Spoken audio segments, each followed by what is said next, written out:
Yeah. Today we'll read a very important chapter. अब इंद्रदेव कुपित हो चुके हैं और इंद्रदेव अब अपना बदला लेने वाले हैं। वृंदावन में प्रलयकारी वर्षा, अध्याय 25। जब इंद्र को ज्ञात हुआ कि वृंदावन में ग्वालों द्वारा संपन्न होने वाला यज्ञ कृष्ण द्वारा रोक दिया गया है, तो वह अत्यंत क्रुद्ध हुआ और नंद महाराज वृंदावन वासियों के ऊपर अपना गुस्सा उतारने लगा। यद्यपि उसे यह पूर्णतः ज्ञात था कि साक्षात कृष्ण उनकी रक्षा कर रहे हैं, विविध प्रकार के बादलों के निदेशक के रूप में इंद्र ने संवर्तक नामक बादल का आह्वान किया। संवर्तक नामक जो बादल है, क्या आपको पता है कि वो जो बूंदे गिर रही थी, संवर्तक जो बूंदे गिरा रहे थे, उनकी साइज क्या थी? एनीवन? नीतू माता जी? प्रभु जी हरे कृष्ण दंडवत प्रणाम। एग्जैक्टली तो नहीं पता, बट बहुत बड़े बड़े पत्थर के जितना साइज था ऐसा। लक्ष्य? हरे कृष्ण प्रभु जी, दंडवत प्रणाम। हाथी थे पर ये नहीं पता कितने। क्या? हाथी के साइज की। हाँ, मतलब एक्चुअली जो दोनों ने बोला, बड़े बड़े जो पिलर्स होते हैं, मतलब बड़े बड़े पिलर्स आती, इतने बड़े बड़े साइज की एक एक बूंद, अगर एक हम पे गिरा तो वहीं हम निकल रहे हैं। ठीक है, ऐसे बड़े बड़े और ये संवर्तक बादल तब यूज किए जाते हैं जब प्रलय आती है ना, जब प्रलय होने वाली होती है, जब पूरा संसार नष्ट होने वाला होता है, तब ये संवर्तक बादलों का इस्तेमाल किया जाता है संसार को प्रलय में डालने के लिए। अ, साक्षात कृष्ण, हाँ, हम इसका आह्वान समस्त दृश्य जगत के संहार के लिए किया जाता है। इंद्र ने संवर्तक को आदेश दिया कि वृंदावन जाकर सारे क्षेत्र को व्यापक बाढ़ से आप प्लावित कर दे। इंद्र अपने को असुरों की तरह से शक्तिमान परम पुरुष मानता था। अब जब असुर प्रबल हो उठते हैं, तब वे परम नियंता श्री भगवान की अवहेलना करते हैं। यद्यपि इंद्र असुर न था, किंतु अपने भौतिक वैभव से गर्वित था, और जब वह परम नियंता को ललकारना चाह रहा था, वह उस समय अपने आप को कृष्ण के समान शक्तिशाली मान बैठा। उसने कहा, जरा वृंदावन वासियों की धृष्टता को तो देखो। वे जंगल में रहने वाले हैं, किंतु अपने मित्र कृष्ण के बहकावे में आकर, जो एक सामान्य मनुष्य से अधिक कुछ नहीं है, देवताओं की अवहेलना कर उत्साह कर रहे हैं। भगवत गीता में कृष्ण ने घोषित किया है कि देवताओं की पूजा करने वाले अधिक बुद्धिमान नहीं होते हैं। तो पता है कौन सा श्लोक है ये? Anyone? Which is the shloka? Anwar प्रभु? कृष्ण कामस्य श्रितज्ञान प्रपद्यन्ते अन्यदेवता। यस, यस प्रभु। हरे कृष्ण प्रणम। थैंक यू सो मच प्रभु। सो उन्होंने यह भी घोषित किया कि मनुष्य को चाहिए कि वो सब तरह की पूजा छोड़कर केवल कृष्ण भावना में मन को केंद्रित करें। कृष्ण का पहले इंद्र पर कुपित होना और बाद में उसे दंडित करना भक्तों के लिए स्पष्ट संकेत है कि जो लोग कृष्ण भावना में लगे हैं, उन्हें किसी देवता की पूजा करने की आवश्यकता नहीं है, भले वह देवता क्रुद्ध क्यों ना हो जाए। कृष्ण अपने भक्तों को संरक्षण प्रदान करता है, अतः उन्हें उनकी कृपा पर पूर्णतः निर्भर रहना चाहिए। इंद्र ने वृंदावन वासियों के इस कृत्य की आलोचना की और कहा कि तुम लोग या आप लोग देवताओं की सत्ता को चुनौती देकर संसार में कष्ट भोगोगे। इंद्र ने, अच्छा, इंद्र ने कहा कि तुम लोग यहाँ देवताओं को बलि न देने के कारण, बलि मतलब किसी घोड़े बैल की बलि की बात नहीं, बकरी की बलि की बात नहीं है।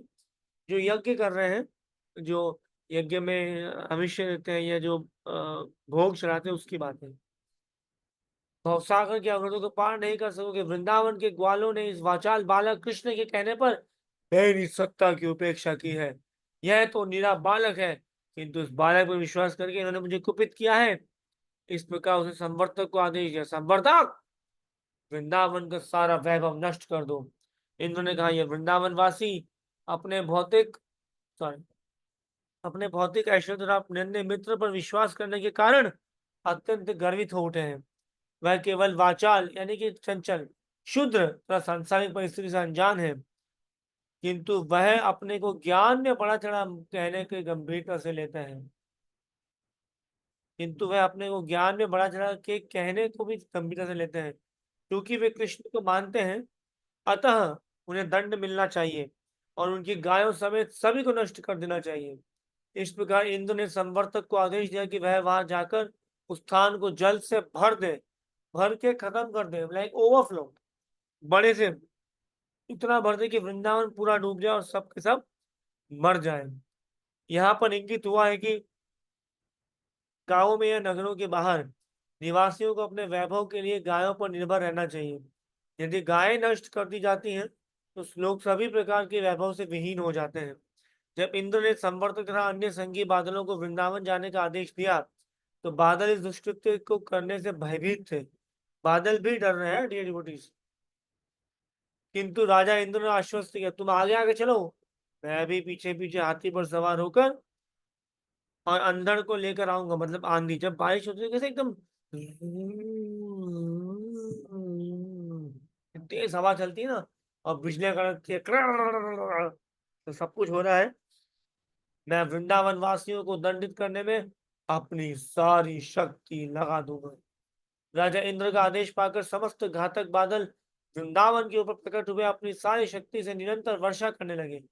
वहां निरंतर बिजली तथा गर्जन, प्रबल झंझार तथा अनवरत वर्षा होने लगी। वर्षा तीखे बाणों के समान भेदने लगी। मोटे मोटे स्तंभों के समान अविराम वर्षा करते हुए बादलों ने धीरे धीरे वृंदावन की भूमि को जलमग्न कर दिया, जिससे ऊंची तथा नीची भूमि में कोई अंतर न रह गया। इससे पशुओं के लिए स्थिति अब बहुत भयानक हो गई।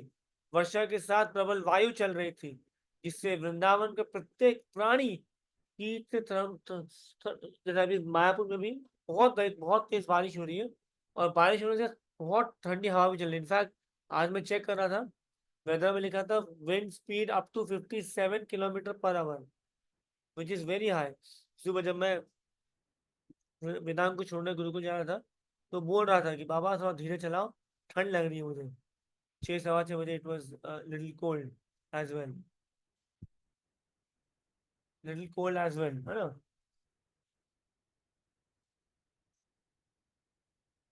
जब बारिश होती है, मुंबई वालों को अधिक ज्ञान है इस बात का, जब आपके यहाँ बारिश होती रहती है और हवा चलते रहती तो हाँ, हमारे ब्रज वल्लभी वैष्णवी जो वैसे मुंबई से है, अभी तो मायापुर में है, तो वो कल से स्वेटर पहन के बैठी है।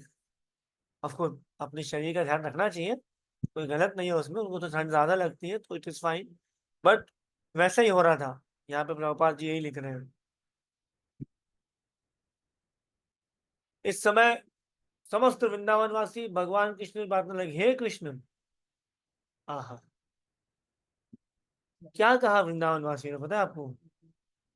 एनीवन, क्या कहा?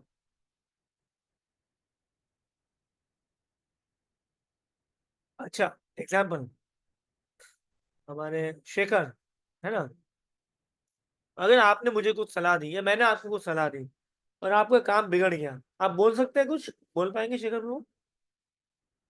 नहीं बोल पाएंगे, कोई बात नहीं, बोल पाएंगे। तो मैंने आपको कुछ सलाह दी, आपका काम बिगड़ गया और हम मित्र हैं, हम कोई ऐसे कोई शिक्षा गुरु, तो आप क्या कहेंगे मुझे? माफ कर दूंगा प्रभु जी, जो कोई है, दिक्कत नहीं। कोई माफ नहीं होता, बुरा भला कहते हैं लोग। अरे तेरे कहने पे ये हुआ, तूने ये सलाह दी थी इसलिए ये किया हमने, तेरे को समझ में नहीं आता, इंद्र से बदला लिया तुमने, इंद्र ये इंद्र वो सब डुबो देंगे हमको। तो वृंदावनवासी ऐसे नहीं थे। वृंदावनवासी कैसे क्या थे पता है? वृंदावनवासी कृष्ण, यदि कृष्ण ने ऐसा कहा है, यदि कृष्ण की ऐसी इच्छा है तो हम कृष्ण पर डिपेंडेंट हैं। यदि कृष्ण की बात सुनने की वजह से ये सब हुआ है तो कृष्ण ही इन सब से हमको बाहर निकालेंगे, हमें कोई चिंता नहीं है। हाँ, कृष्ण शरणम व्रज, एकम कृष्ण शरणम व्रज, कि केवल और केवल कृष्ण की शरण में जाएं, भगवान कृष्ण की शरण में जाएंगे, everything will be all right. ये वृंदावन में समझाते हैं। हमें होता है ना, जैसे भी रत्नावली मैं कुछ बात कर रहे हैं, रत्नावली गोपी ने वैसे ऐसे बोला और वो नहीं हुआ। मैंने अरे मैंने कहा था प्रयास मत करो, पर बात मान के बेड़ा गर्क हो गया मेरा। We do that right, but Vrindavan वासी का प्रेम ऐसा है ना, इतना मधुर प्रेम है कि जो भी हो हम कृष्ण की साइड नहीं छोड़ेंगे। Okay, we continue reading. आप सर्वशक्तिमान हैं, अपने भक्तों के प्रति वत्सल हैं, तो पित इंद्र ने हम सबको बहुत सारा लगाता है, हमें रक्षा करें। इस प्रार्थना को सुनकर कृष्ण को पता लग गया कि इंद्र यज्ञ सम्मान न पाने के कारण मूसलाधार वर्षा कर रहा है, जिसके साथ असमय बड़े बड़े ओले पड़ रहे हो। इतने बड़े बड़े ओले थे, ओले इतने तो होते हैं ना, क्या बड़े बड़े ओले पड़ रहे थे। ऐसा ओला पड़े तो हम ही ओले हो जाएंगे। और प्रबल झंझा मतलब बहुत तेज हवा चल रही है। कृष्ण समझ गया कि इंद्र जानबूझकर अपने कोप का प्रदर्शन कर रहा है। अतः उन्होंने निष्कर्ष निकाला कि अपने को परम क्षत्रिय समझने वाले इस देवता ने अपने महान पराक्रम को दिखा दिया, किंतु मैं अपने पद के अनुसार उसका उत्तर दूंगा।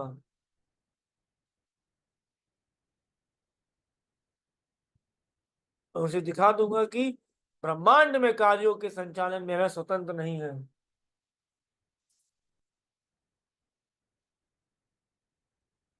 मैं सबका परमेश्वर हूं, अतः मैं इसकी उस झूठी प्रतिष्ठा को समाप्त कर दूंगा जिसे उसने मेरी शक्ति से प्राप्त किया है।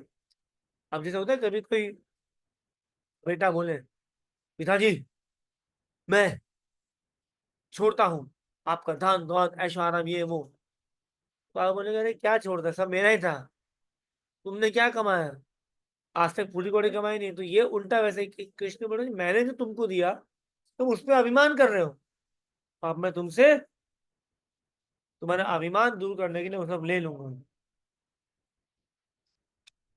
सारे देवता मेरे भक्त हैं, अतः वे मेरे श्रेष्ठों को कभी भूलते नहीं, किंतु न जाने कैसे ये भौतिक शक्ति से गर्व से फूल गया और मधांध हो गया। मैं इसके झूठे गर्व को चूर चूर कर दूंगा। मैं वृंदावन के अपने सारे भक्तों को शरण दूंगा जो पूर्णतः मेरी कृपा पर निर्भर है और जिन्होंने मेरी शरण ले रखी है। मैं अपनी योग शक्ति से उन्हें बचाऊंगा। सोचते हुए भगवान कृष्ण ने तुरंत ही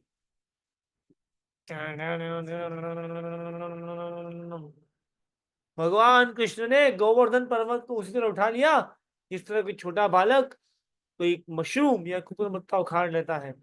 इस प्रकार उन्होंने अपने दिव्य गोवर्धन धारण लीला का प्रदर्शन किया।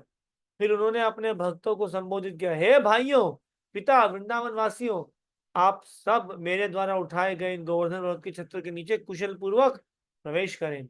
इस पर्वत से डरे नहीं और यह भी ना सोचे कि यह मेरे हाथ से गिर जाएगा। आप लोग मूसलाधार वर्षा तथा प्रचंड वायु से अत्यधिक पीड़ित हुए हैं, अतः मैंने इसे उठा लिया है। यह बहुत बड़े छाते के समान आपकी रक्षा करेगा। मेरे विचार से आप लोगों को आसन्न संकट से बचने का उचित प्रबंध है। भगवान कृष्ण के आशीर्वाद आश्वस्त होने के बाद वृंदावनवासी अपनी जो संपत्ति पशु और गैया के साथ गोवर्धन के नीचे आकर सुरक्षित महसूस करने लगे। वृंदावन के वासी अपने पशुओं समेत भूख प्यास अथवा किसी और असुविधा से पीड़ित हुए बिना 1 सप्ताह तक वहां रहे। उन्हें आश्चर्य हुआ था कि कृष्ण किस तरह बाएं हाथ की तर्जनी से पर्वत को धारण किए हुए हैं। कृष्ण की असाधारण योग शक्ति को देखकर स्वर्ग के राजा इंद्र पर मानो वज्रपात हो गया। उसका संकल्प डिगने लगा या डगमगाने लगा। उसने तुरंत बालों को बुलाया, वर्षा बंद करने के लिए कहा। जब आकाश निरभ्र हो गए, रभ्र अभ्र मतलब होता है बादल, निरभ्र कितना सुंदर शब्द, हम हिंदी पढ़ते हैं पर हमको पता नहीं है। और फिर से सूर्य निकल आया तो प्रचंड वायु का बहना रुक गया। उस समय गोवर्धनधारी भगवान कृष्ण ने कहा, हे ग्वालों, अब तुम लोग अपनी पत्नियों गायों तथा धन सहित यहाँ से जा सकते हो, क्योंकि सारा उत्पाद समाप्त हो चुका है। नदी की बाढ़ जैसे जल प्लावन समाप्त हो गया है। तब सारे लोगों ने अपना सामान गाड़ियों में लादा और वे अपने गायों तथा समग्र सामग्री लिए वहां से धीरे धीरे रवाना होने लगे। जब सब लोग चले गए तो कृष्ण ने शनै शनै झिंग झिंग झिंग झिंग झिंग झिंग झिंग झिंग झिंग ऐसा भगवान बांसुरी बजा रहे थे तो मुझे अलग ही आवाज होगी। शनै शनै गोवर्धन पर्वत को फिर उसी स्थिति में रख दिया। जब सब कुछ समाप्त हो गया, सब कुछ समाप्त हो गया तो कृष्ण सारे वृंदावन के निवासी कृष्ण के पास आए और आनंद विभोर होकर वे उनका आलिंगन करने लगे। गोपियां जो स्वभावतः कृष्ण से प्रेम करती थी उन्हें अपने अश्रुओं से मिश्रित दही देने लगी। आह, क्या what a perfect poetry this is the poetry जो आप बाहर हम सुनते हैं।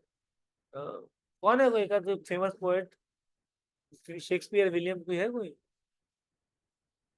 शेक्सपियर, क्या नाम है उसका? Shakespeare, William Shakespeare. वो तो क्या लिखे होंगे, ये है देखिए, अपने अश्रुओं से मिश्रित दही और उन्होंने अनेक आशीष दिए। माता यशोदा, माता रोहिणी, नंद तथा सर्व बलशाली बलराम ने स्नेहवश एक एक करके कृष्ण का आलिंगन किया और बारंबार आशीष दिया। सिद्ध लोग, गंधर्व लोग, चारण लोग, विभिन्न देवों ने भी परम प्रसन्नता प्रदर्शित की।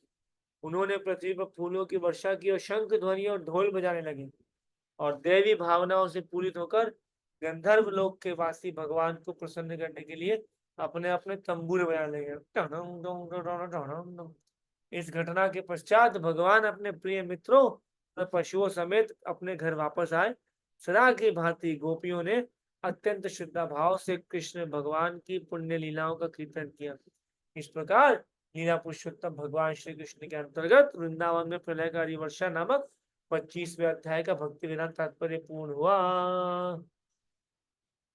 अच्छा, जब बारिश हो रही थी तो बारिश का पानी अंदर क्यों नहीं आ रहा था? गिरिराज गोवर्धन के अंदर क्यों नहीं आ रहा था पानी? फास्टेस्ट फिंगर्स फर्स्ट, गायत्री माता जी। हरे कृष्ण प्रभु जी, दंडवत प्रणाम। प्रभु जी, क्योंकि श्री कृष्णा ने अपने सुदर्शन का भी आवाहन किया था ऊपर, जिससे वो अपने तेज से ताप से सारे वाटर को ऑब्जॉर्व कर पा रहा था, और नीचे बेस पे अनंत शेष भी आए थे जो पूरे बेस को कवर किए थे, इसलिए अंदर और पानी नहीं आ रहा था। हरे कृष्ण। इसको बोलते हैं एक बार में सारे आंसर दे देना। मेरा अगला प्रश्न भी था, पहले दे चुकी हूँ। बहुत अच्छी बात है माता जी, आपने दोनों प्रश्नों का एक साथ उत्तर दे दिया। Very good, wonderful wonderful. जब कृष्ण सोचे कि अब मैं छोड़ के आता हूँ, सबको बाहर भेजता हूँ, तो कुछ वृद्ध ग्वाले, बड़े ग्वाले और गुप्त सखा, अरे नहीं कृष्णा, हम भी तो लगा के तुम्हारी हेल्प कर रहे हैं। कृष्ण बोला, अच्छा हेल्प कर रहे हैं, रुको। कृष्ण ने थोड़ा सा ऐसे टक किया, सब कुछ, सबकी लकड़ियां टूटने लगी। बोला नहीं नहीं कृष्णा, तुम ही रखो, तुम ही रखो, तुम ही रखो। कुछ कमेंटेटर्स ऐसा भी लिखते हैं हमारे आचार्यगण कि यशोदा मैया ने गिरिराज जी को देखा ऐसे, तनिक भी तू जो मेरे लाला के हाथ पे भारी हुआ तो इन आंखों से जला दूंगी तेरे को। तो गोवर्धन भगवान की उंगली के ऊपर उड़ रहे थे और जब सब देखते तो भगवान बांसुरी में जा रहे। सपोज हनुमान करता नहीं ऐसे, इसको पकड़े बढ़िया, अंदर लाओ। सपोज दिस इज, क्या मेरा ब्लड है, 1 मिनट, या suppose this is Giriraj Govardhan ना, यशोदा मैया ने डांट दिया। अब कृष्ण ऐसे बांसुरी बजा रहे, कहाँ है कहाँ है, तो फट करके ऊपर हाथ आ रहे, मैं नहीं उठा, मैं नहीं उठा। फिर गिरिराज जी और ऊपर चले आते हैं, कृष्ण जी तो अरे ये चले आते। यशोदा मैया के श्राप से बड़े भयभीत थे, तो तनिक भी मेरे लाला को अगर तकलीफ दी है, भारी हुए हो, यही जला डालूंगी तुमको। अब गोवर्धन बोले मैं इनकी रक्षा करूं या इन श्राप से बचूं मैं? पर बड़ा सुंदर आदान प्रदान है मैया का और श्री गिरिराज गोवर्धन जी का। तो thank you dear devotees for coming in good numbers. आज का सत्र यहीं समाप्त करते हैं।